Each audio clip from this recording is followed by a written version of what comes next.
Cerita dia macam ni. Kan first day tu, sampai-sampai booth Popia tu, adalah staff dalam booth tu tiba-tiba datang kat aku. Aku baru nak letak bag ni. So dia cakap, Aina ni ada fans bagi. Aku pun bestnya fans bagi surat kan. Lepas tu, aku letak bag, happy-happy, buka surat tu. A4 dia lipat kecil. Aku buka. Wow. Asal nama orang lain ni?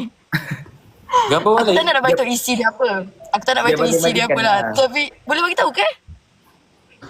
Ikut kau lah. Itu kau rasa kalau boleh bagi tahu kau bagi tahu. Tapi Mal, isi dia macam melibatkan orang lain jugalah. Dia banding-bandingkan partner dengan partner ni. Aku rasa dah kau cakap macam tu orang dah faham dah.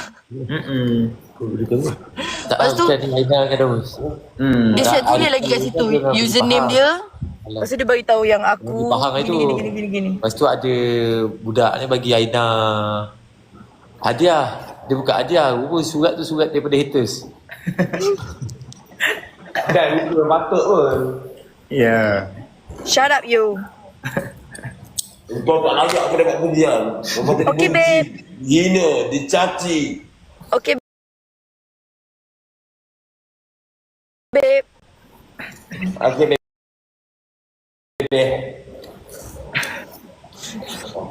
Gitulah.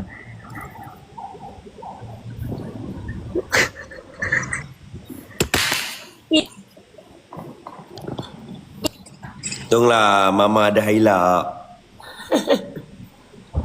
Apa? Tunglah, ada kereta baru. Betul lah. Ada kita baru. Tunglah boleh banggakan family. Yang tak boleh banggakan family ni macam mana?